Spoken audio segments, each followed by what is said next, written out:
और इस वक्त की बड़ी खबर आपको बता दें, दरअसल अरविंद केजरीवाल की तरफ से बयान आया है कि दिल्ली में नवंबर में जो विधानसभा चुनाव होने हैं उनमें सिर्फ बीजेपी को 8 सीटें मिलेंगी।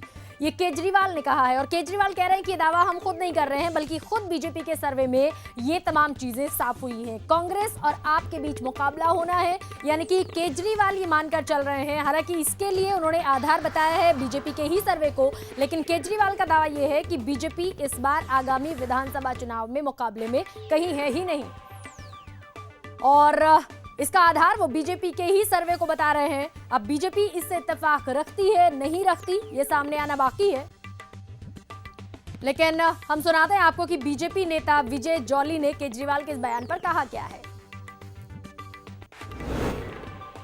मैं उनके इस वक्तव्य को झूठ का पुलिंदा करार देता हूं। बीजेपी मैच फिक्सर नहीं, मैच विनर है। और ये भी सच है कि भारतीय जनता पार्टी ने अपने सिटिंग एमएलएज को पिछले 3 चुनावों में मुख्यमंत्री शीला दीक्षित के खिलाफ लड़वाया। अगर वो अपनी राजनीति चमकाना चाहते हैं तो ये उनको स्वयं तय करना है, लेकिन मुझे लगता है कि दिल्ली में आम आदमी की पार्टी और उसके अध्यक्ष अरविंद केजरीवाल विपक्ष के वोटों को। तो विजय जॉली आपको तमाम चीजें समझाने की कोशिश करते हुए, खैर चंदन कुमार मेरे सहयोगी इस समय मेरे साथ फोन लाइन पर मौजूद हैं। चंदन, कैसे समझे क्या चल रहा है? केजरीवाल बीजेपी को कहीं मानते ही नहीं है मुकाबले में आने वाले विधानसभा चुनाव में, और इसके लिए खुद वो आधार दे रहे हैं उस सर्वे का जो बीजेपी ने कराया है। बिल्कुल, देखिए बीजेपी एक तरफ से चंदन आपको रोकना चाहेंगे। इस समय फोन लाइन पर कुमार विश्वास हमारे साथ जुड़ गए हैं। विश्वास साहब, बहुत स्वागत है आपका P7 न्यूज पर। क्या कहेंगे केजरीवाल के बयान का, कैसे मतलब समझे हम और तमाम बीजेपी के नेता?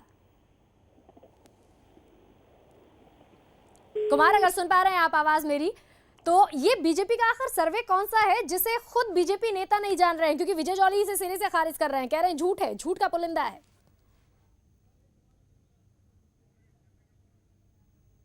कुमार विश्वास का हम दोबारा रुख करने की कोशिश करेंगे, उनसे दोबारा संपर्क करेंगे। चंदन कुमार मेरे सहयोगी फोन लाइन पर इस समय बने हुए हैं।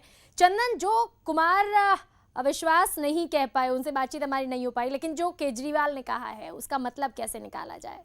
देखिए, केजरीवाल सीधे तौर पर अपने आप को लड़ाई में रखते हैं अपने बयानों के द्वारा। जिस तरह से लगातार वो आंदोलन कर रहे हैं, दिल्ली के अलग अलग इलाकों में जनता से सीधे संपर्क साध रहे हैं, तो वो यही चाहेंगे कि इस बार का मुकाबला कांग्रेस और आम आदमी पार्टी के बीच हो, ना कि बीजेपी। क्योंकि बीजेपी पिछले 3 चुनावों से लगातार हार रही है, और जिन मुद्दों को केजरीवाल ने उठाया है उन्हीं मुद्दों को बीजेपी पीछे उठा रही है। यानी बीजेपी कहीं ना कहीं बैकफुट पर है और आम आदमी पार्टी के पीछे है। और जहाँ तक बीजेपी के सर्वे का सवाल है, तो निश्चित तौर पर गंभीर मामला है बीजेपी के लिए, और इसने उत्साह बढ़ाया है आम आदमी पार्टी का, क्योंकि आम आदमी पार्टी कंटेस्ट करने जा रही दिल्ली विधानसभा चुनाव में। लेकिन चंदन, सवाल तो ये है कि विजय जॉली इसे सिरे से खारिज कर रहे हैं। अगर बीजेपी ने ये सर्वे कराया है तो बीजेपी खुद उसकी सच्चाई से तो वाकिफ होगी ना, फिर विजय जॉली उसे खारिज क्यों कर रहे हैं? उसे झूठ का पुलिंदा क्यों कह रहे हैं? देखिए, विजय जॉली ने जहां तक बात कही कि पिछले 3 चुनावों से शीला दीक्षित के खिलाफ जो है सिटिंग एमएलए को जो खड़ा किया जा रहा है, निश्चित तौर पर ये सही है, क्योंकि पिछली बार विजय जॉली ही खड़े हुए थे। लेकिन उस समय की राजनीतिक परिस्थितियों को देखे तो ज्यादातर प्रेक्षक यही मानते हैं कि विजय जॉली का खड़ा होना वहां से गलत था, क्योंकि शीला दीक्षित के पक्ष में उस समय हवा थी और बीजेपी को लेकर के बहुत उत्साह लोगों में नहीं था।